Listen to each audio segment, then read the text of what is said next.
Dr. Alter. It's so great to have you on the podcast. Thank you for having me, Taylor and Maddie. I appreciate your invitation. Awesome. Well, I've been reading your book, Irresistible, and my dad read it and he recommended it, and I have really enjoyed it. So I guess in the time that you're not a professor in New York, you write books. Is that correct? Yeah, that's a big part of what I do. So I'm a professor at NYU at New York University, and then I do some other things. I speak to different audiences, like high school students, middle school students, things like that, and I write books too. Awesome. So I saw on Twitter that Joe Rogan has been reading your book. So congrats on that. That's awesome. Thank you. Yeah. So to start off the questions, what inspired you to write Irresistible? I think it's one of those books, I'm sure you've both experienced this, you know, some things in your life you sort of puzzle about and you wonder what's going on. And for me, I noticed that I'd been spending just a huge amount of my time on my screens, especially my phones, on my phone. And I was just curious about it. I wanted to know if that was true of other people as well. I wanted to know what effect it was having on my well-being, on my life, my relationship with my children and my wife and my family and my friends. And so I started writing the book. It's quite a few years ago now. It's about 6 years ago now. So lots changed even in that short time with the way we interact with screens. But I think it was largely just driven by my personal experience and my curiosity about whether this was true for other people as well. Yeah, for sure. Now, what's interesting about it is during the pandemic, a lot of people got on technology a lot more than they usually do. And in the modern world, that's kind of insane because still, before the pandemic, people were always on technology, especially people Maddie and I's age is a big focus of study, we realized. So how do you think the pandemic has affected, more specifically, our relationship with technology? Well, I think what happens when you can roam around freely and be around other people is you get a lot of things face to face that you can't get right now. So you can't get the same social feedback and social comfort that you get from other people right now because we have to distance from them. You know, a lot of people use this term social distancing. I think it's better to use the term physical distancing because you can still be socially close to people without being physically near them. So I think one of the things screens have allowed us to do during this time in particular is they've allowed us to get socially close to people who we can't be physically close to. So because of that, the boundaries between the screen world and the non-screen world have been really blurry over this time in a way that they aren't normally. You know, normally you leave your home and you could theoretically leave your phone at home, or you could put it in your backpack or somewhere far away from you, and you wouldn't really need to use it. But now we're on our screens all the time. I mean, we're having this conversation on a screen now. When you talk to your friends, a lot of that happens by a screen. Schooling happens on screens. My work happens, all my meetings are on screens. So, you know, the meeting ends and then instead of putting the screens away, they're still right here. And then you just sort of naturally move to the next thing. So I think during the pandemic, it's been a blessing because we've been able to have social contact with people who we wouldn't otherwise be able to. Like if this pandemic had happened 20 years ago and we didn't have Zoom and Skype and FaceTime and all that stuff, WhatsApp, all of those things are making it easier for us to connect than it would be in a different world 20 years ago. So that's the plus. The minus is that I think it's extremely hard for us to spend time away from screens during the pandemic.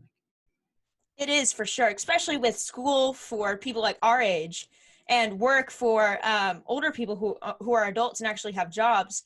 The world has literally evolved like pretty quickly. Like we went from going to actual work and going to actual school and sitting in a classroom for hours to literally sitting on a computer for hours staring at a screen. I'm sure that has some health effects that I have no idea about. Yeah, I mean, I think the biggest thing is we know it's not good for humans to sit down for long periods of time. So if you can get up and walk around, move around every so often, that's really important. So when I teach classes, I have classes that are 80 minutes long, so just an hour and 20 minutes. And then I have classes that are 3.5 hours long. And those they're like half-day classes, and we have breaks because I just, even if there was no break built in, it's so important for your eyes, which are constantly staring at a screen. It's so important for your body, for your cardiovascular health, for your heart to just move around. And so that's really a huge part of it. I think a lot of us have spent a lot more time sitting down, even more than we normally would. But then also, there's also the psychological consequence of spending that much time on screens, that it's not sort of terrible for you. It's not like a really, really unhealthy thing naturally, but if you spend a lot of time on social media, that can be negative. It can have some negative consequences. It's tough to form really strong bonds on screens in a way that you can when you're face to face with someone. So that's a big part of it. There's this other weird thing that happens when you're on screens. You're never bored. Like you never have downtime. You never have a moment to really kind of collect yourself and think about things. And so because this world is in your face all the time on a screen, it changes the way our brains work a little bit. So normally our brains, if you think about what it was like for human history, without having instant entertainment, we were constantly kind of cycling through in our minds, what am I going to do next? How do I fix this problem? How do I think about this thing differently? How can I be creative about this thing? That doesn't happen with a screen, because the minute you have downtime, like think about getting into an elevator, the minute you're in that elevator, the phone comes out. So it's a strange thing that it doesn't let your mind wander in the way it naturally has done for thousands of years for humans. And I think that's a negative consequence too. So in your book, you talked a lot about addictiveness. And I feel like everyone, when they hear the word addict or being called that, they instantly think it's something bad. So how do you think addictiveness can be used for good? Yeah, so that's interesting. It's, as you say, it's a word that people have very strong feelings about, right? It implies really grave consequences. Like it's obviously very unhealthy to be addicted to substances. And so this is something that was something I was very thoughtful about, because here there's no substance. It's just a behavior that we're addicted to. It's the behavior of returning to this device over and over again over the course of the day. So it's a very different kind of thing. A lot of people don't like the term addiction because they say it's so loaded. It's such a heavy word for something that shouldn't be seen as such a heavy thing. I disagree. I think it's quite a big deal. But obviously it's not the same as substance addiction. So that's important to mention up front. And then this sort of question about, sorry, what was the second part of your question?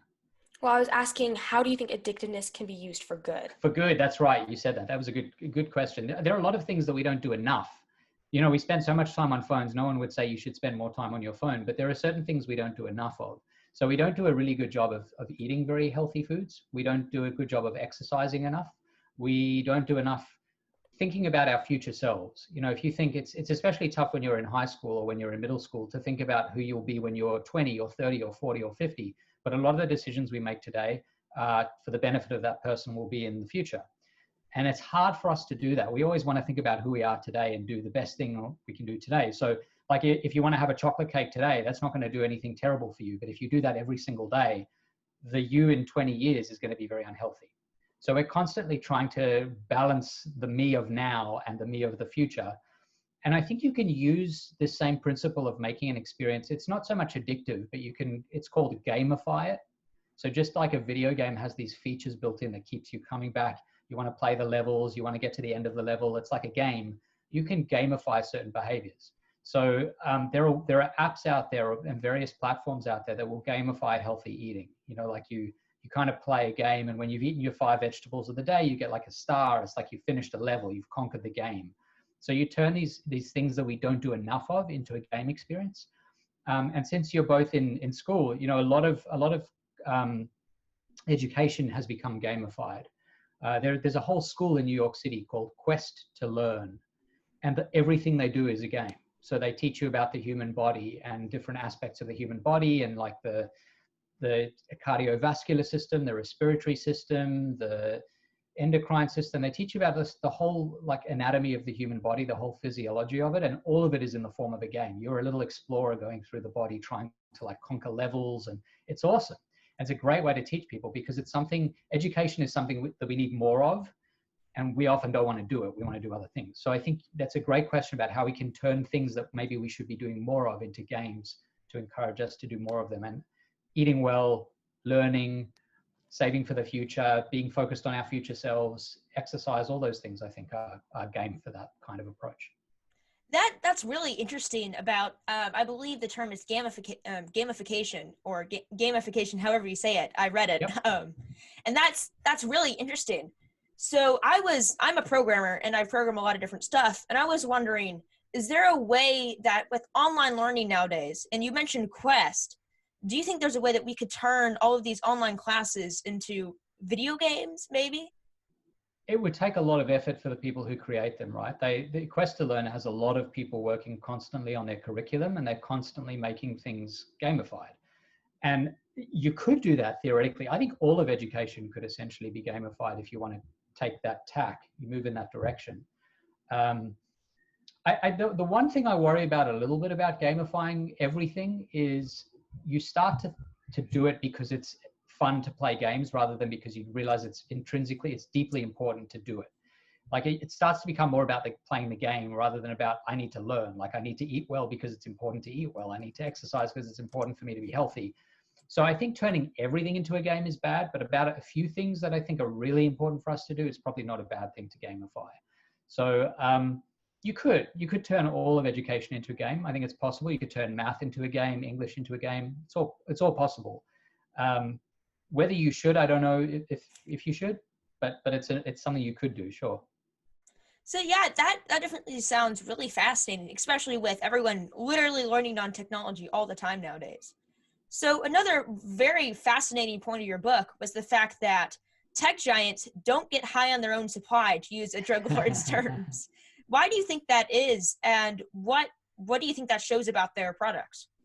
Yeah, so this is something that I found really interesting when I was doing the research for the book, that the people at the top of the very biggest tech companies and the people who know the most about the products that they tell us to use don't themselves use some of those products, or they at least won't let their children use them. So the most famous case of this was Steve Jobs, the head of Apple, who was on stage frequently telling everyone, you should buy an iPad, you should buy an iPhone, you should buy an iPod, you should buy, every product that we have. And then when he was asked about his kids' use of them, he said, they don't use them. We don't let them use them. Some of them at least.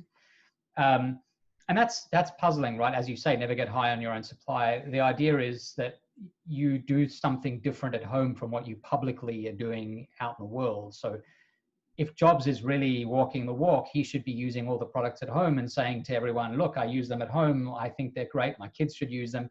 The fact that he doesn't suggests to us that if the people who know the most about these products are cautious and wary around them, they're worried about what they're going to do to their kids, then we should all be pretty concerned about them. So I thought that was just an interesting anecdote. It just suggests that the rest of us who don't know as much about technology, because we aren't quite in the same space as they are, they're really up close and personal with these products, we should probably be very careful as well. Yeah, that was very fascinating. And another very interesting point was the fact that I believe it was Instagram and another company, the thing that changed their success was the like button and how people could measure themselves against each other. And that, I wrote a paper on it for school. That was another very interesting aspect of how when you measure people with numbers and other statistics, that it leads to even more addiction. Yeah, it's there are two things there. One of them is the kind of measurement of everything. This is called metrication. So we're metricating everything, which basically means everyone wants to know, like, what does my sleep look like? How many steps am I taking a day? What's my heart doing during the day? Everyone wants to know everything about everything. We want numbers attached to everything we do. And it kind of makes everything like a game a little bit, right? You've got points, you're trying to accumulate as many points, do the right thing, get your heart in the right shape, take a lot of steps, sleep a lot of hours, all that sort of stuff. It becomes a bit of a game. That's the one thing. But the thing that I think really affected the success of Instagram, and then its competitor Hipstamatic did not do as well, was that Instagram, it wasn't just that there was the like button so you could count likes, it was that it was social. That you didn't just take photos to keep them on your phone, which we all do. You take photos to share and then to find out what people think of them. It's the social aspect of that. It's turning it into a social experience, something that isn't naturally social. Taking photos, you could theoretically just keep close to your chest. You enjoy those photos, you go back, you check out your memories. But because Instagram made it a social thing where you got feedback, that's what made people so interested in using Instagram over time, because we never get bored of knowing what people think of you and what you're releasing out into the world. So where I might get bored of taking photos, I will never stop caring what you think of those photos or someone else thinks of them. And that's something, that's an insight that Instagram had that made its platform so much more, I guess, addictive, irresistible than Hipstamatic was. Because Hipstamatic, you took great photos, but then they stayed on your phone. For sure. A lot of people my age and a little bit older, so around junior high and high school, and college, a lot of people spend hours trying to get the perfect picture just to post it and show their friends. And that's really fascinating. Both Maddie and I don't have social media personally. But I could definitely see how the psychological downsides and benefits of being appraised and all of that. Yeah, I mean, I think that's great. You don't need social media. You're both doing very well without it, so I don't think you need it. I think that's fantastic. But if you are on social media, you're right. Every product you put out there, every photo, it's like sharing. It's bearing a part of your soul to the world. You know, theoretically, thousands or millions of people could see it, and it makes sense then that we're very sensitive about sharing parts of ourselves with the world. And when you do that, you want to share the most curated, most carefully taken, most carefully collected pieces of information. We're all very careful about social presentation, so it makes sense that we'll do that.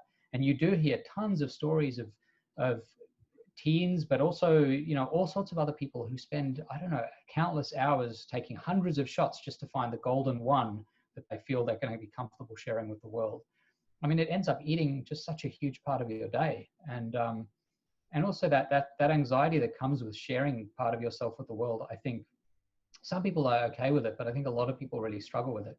So there's a lot to be wary of when it comes to social media, for sure.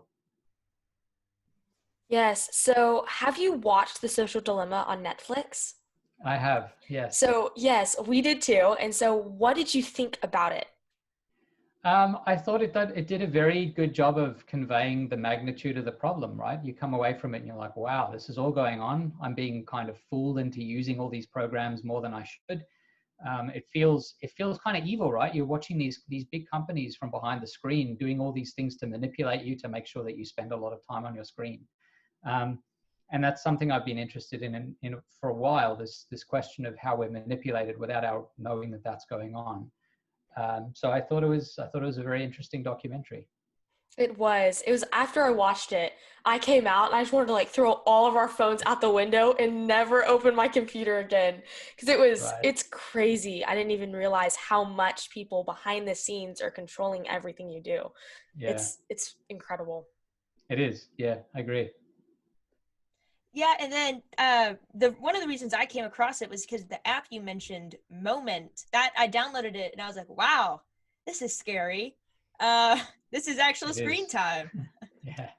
Yeah, Moment is powerful. And now even, you know, most iPhones have this as well now, where it automatically tracks how long you spend on your screen. So it tells you what you're doing, it tells you for how long, it tells you how it changes week to week. I can tell you during the pandemic, my hours have skyrocketed.